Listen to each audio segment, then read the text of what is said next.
Tonight, another clarion call from Prime Minister Philip Davis for movement on tackling climate change. The Prime Minister urging world leaders to act on the worsening crisis. Plus, as both factions of the Valley Boys enjoy their $30,000 seed money, a B group says they're still waiting on theirs. And later, in this week's edition of the Dog of the Week, our Malena Leonard has an update on an old friend. Our news, the weekend edition, starts right now.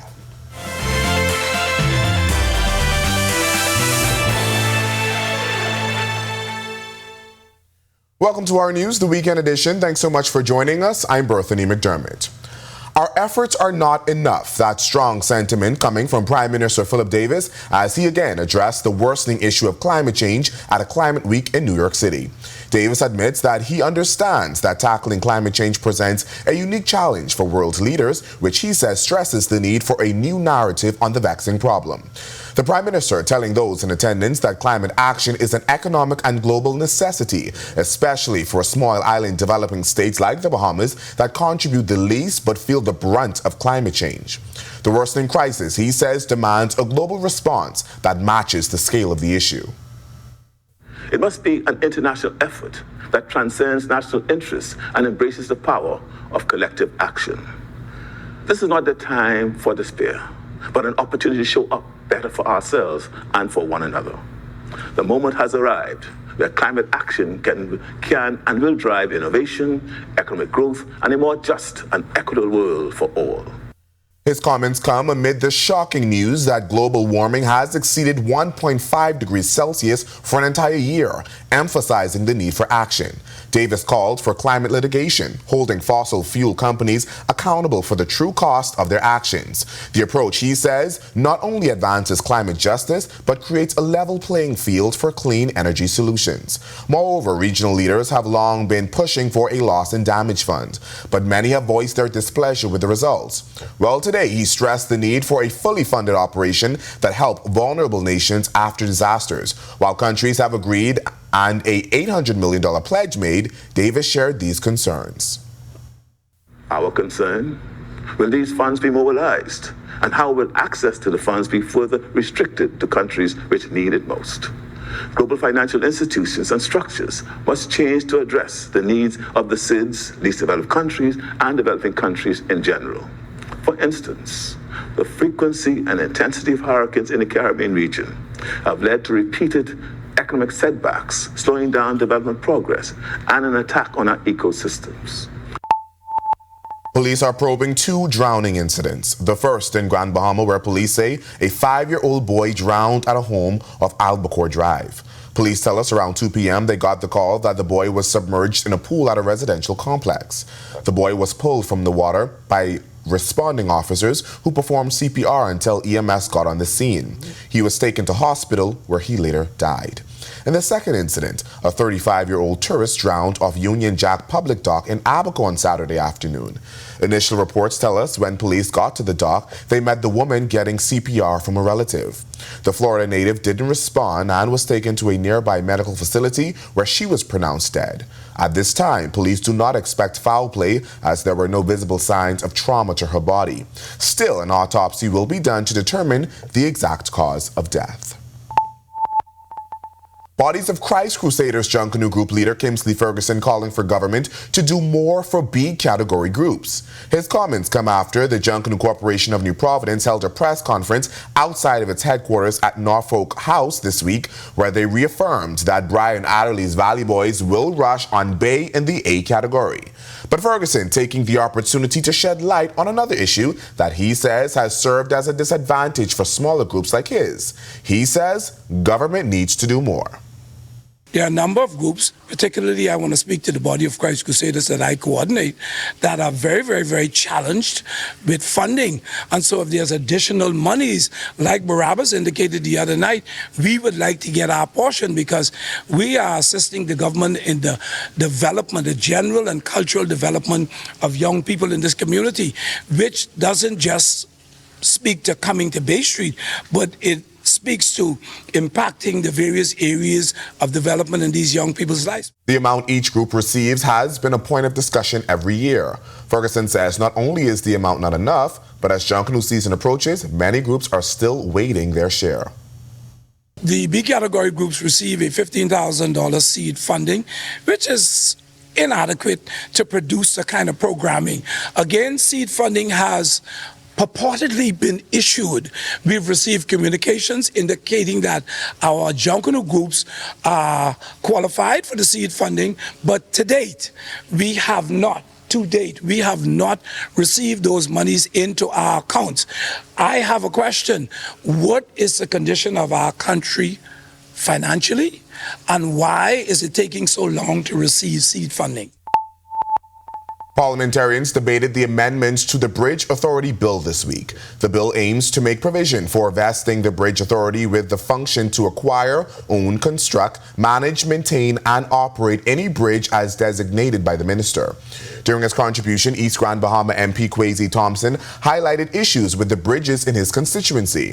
While he said the Sir Jack Hayward Bridge and the Casuarina Bridge are all in need of repairs, it's the Taino Beach Bridge that needs major repairs. The infrastructure under the bridge, the cables, the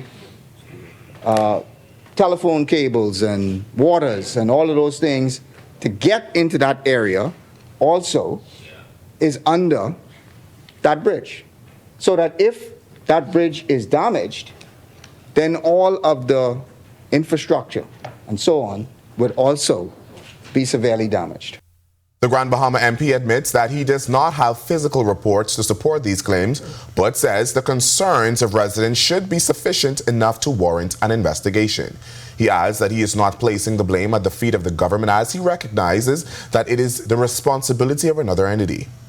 What I would say to the Port Authority and to LUSCO to do is they must have an investigation and assessment done by an independent person that has obviously the approval of the Bahamas government, that does an assessment on particularly the Taino Beach Bridge, but also that does an assessment on the Casuarina Bridge and also the Hayward Bridge, the Jack Hayward Bridge, because these are public access that my constituents have to go through every day, and if, God forbid, something happens to that bridge, it would be a disaster.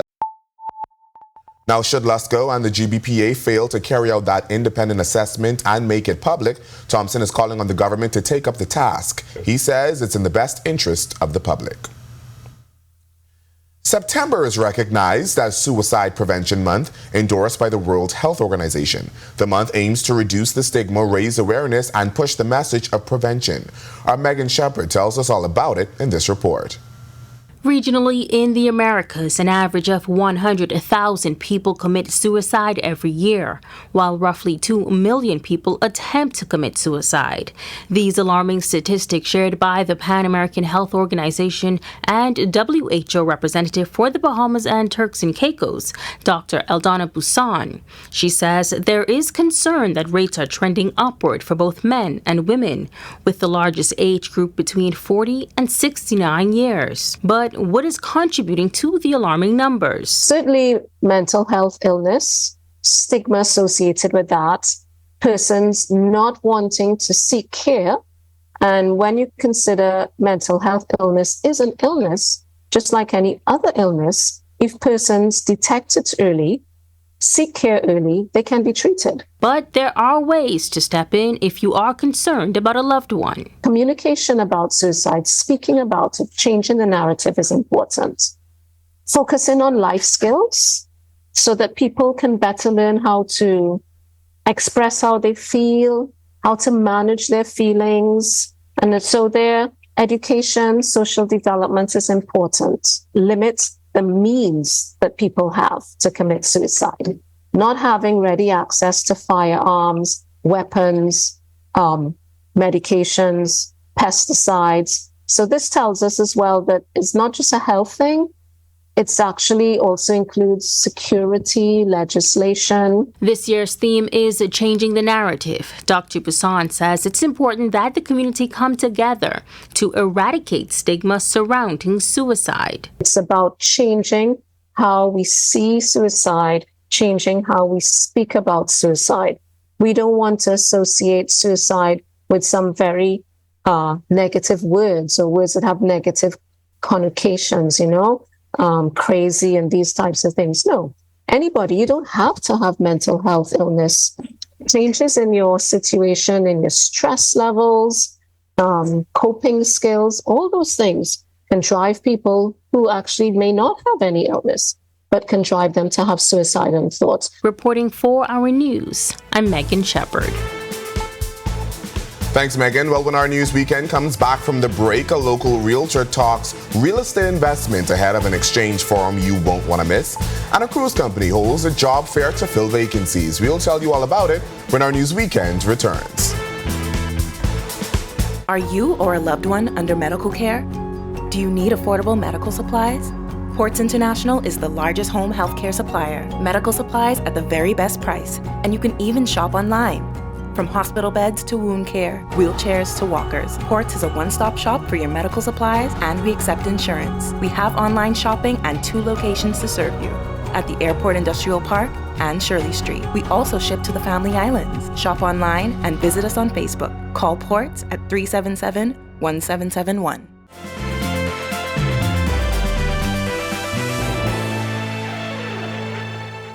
This upcoming weekend, real estate experts from across the region will be in town for the Bahamas Real Estate Exchange Networking Forum at the Goldwyn Resort.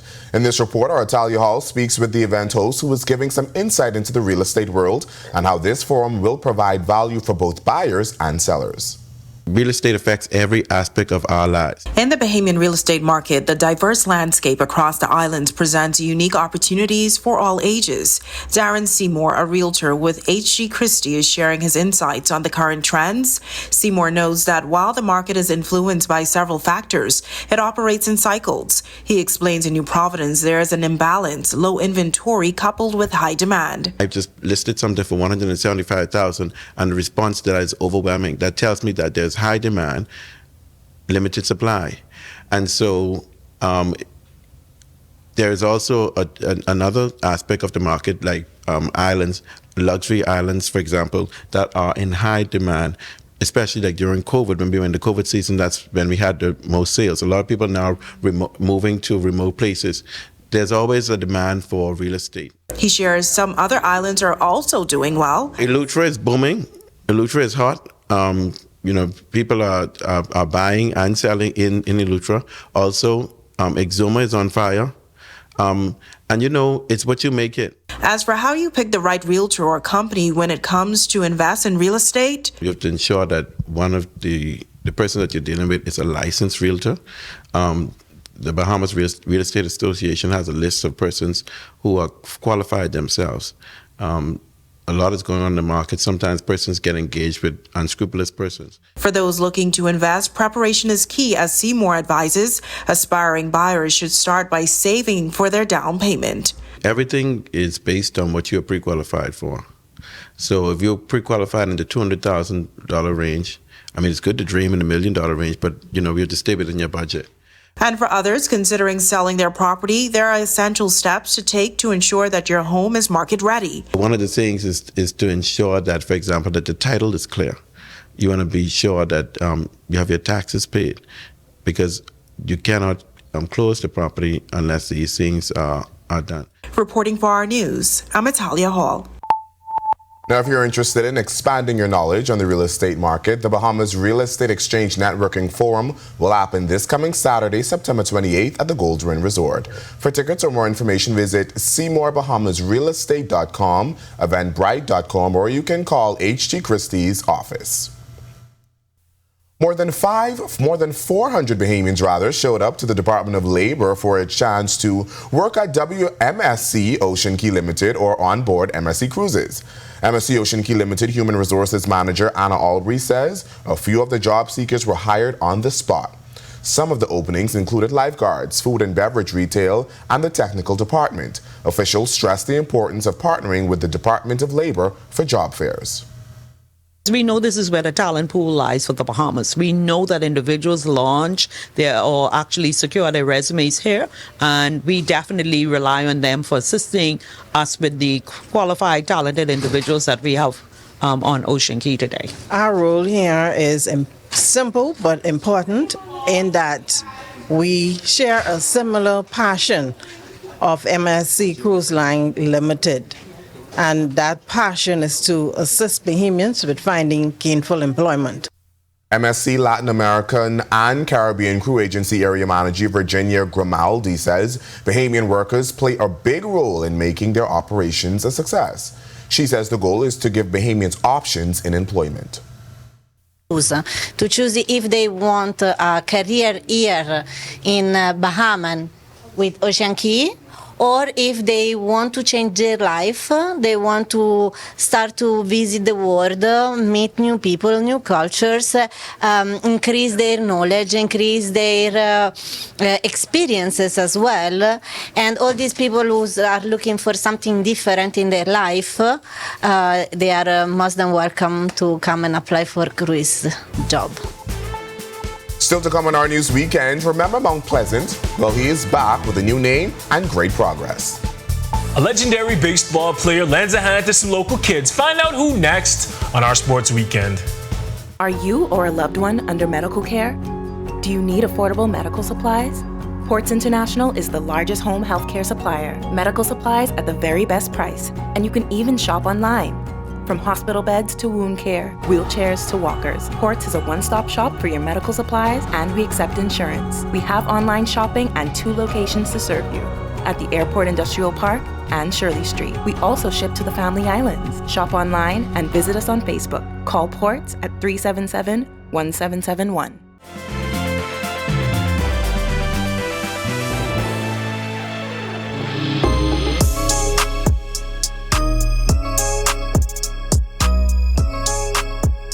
Good evening, happy Sunday. I'm Tage Adderley, and we are back with Our Sports Weekend.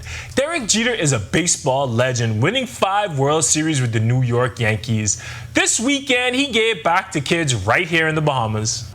Personally, coming here, we love coming down here. To be at Bahamas, it's our 3rd year. Hopefully we're here for many, many more years to come. But that's Major League Baseball great Derek Jeter. He was in town for the 3rd annual Derek Jeter Invitational Charity Golf Tournament. He took a break from his busy schedule to personally drop some supplies and share some of his Hall of Fame experience with young baseball players at the Game Changers Camp, organized by the Bahamas Foundation in collaboration with the Bahamas Baseball Association and the Game Changers Youth Baseball Organization.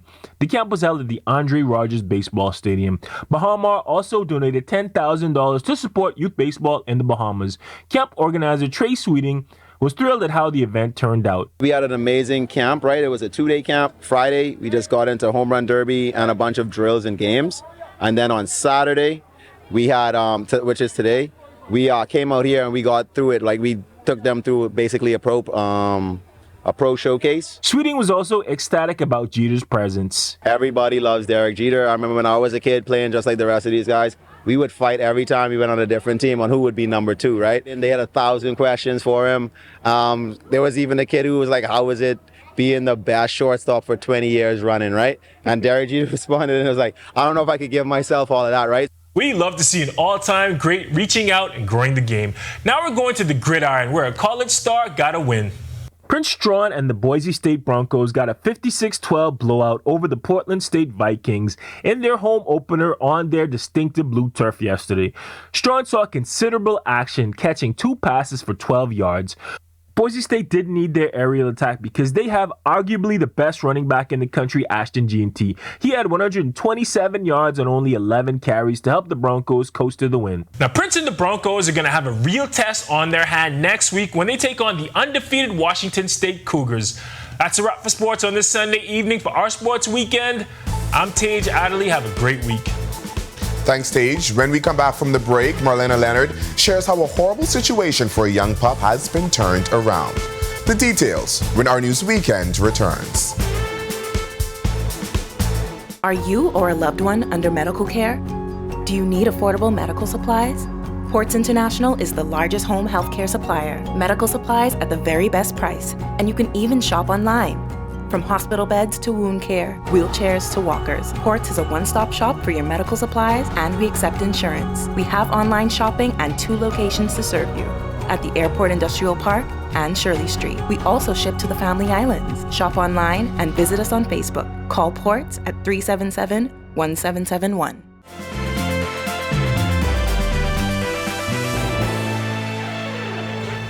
Welcome back to Our News Weekend. Fair skies outside the Our News studio today. Ian McKinsey joins us now with what you need to know weather-wise. Ian. Thanks, Berthany, and good evening, Bahamas. Welcome to your Sunday evening forecast and the official start of fall.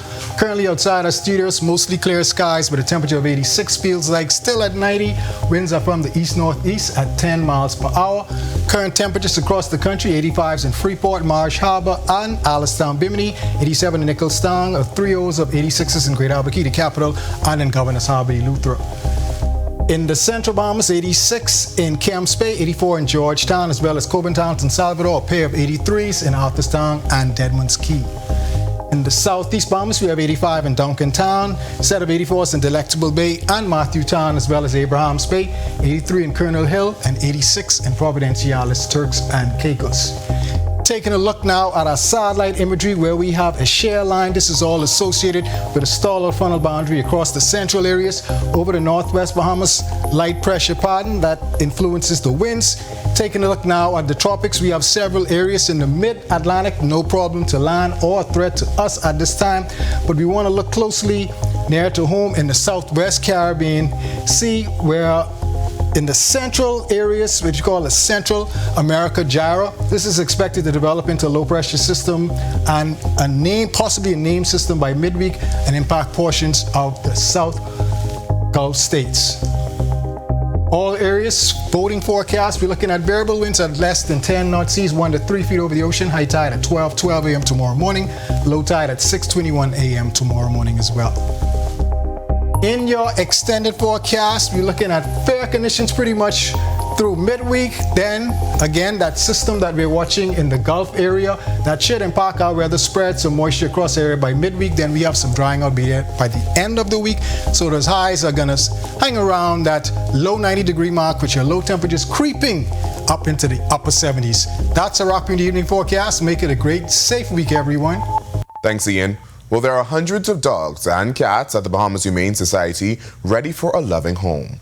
A few weeks ago, we introduced you to Mount Pleasant, a pit bull left covered in sores and mentally shut down after neglect.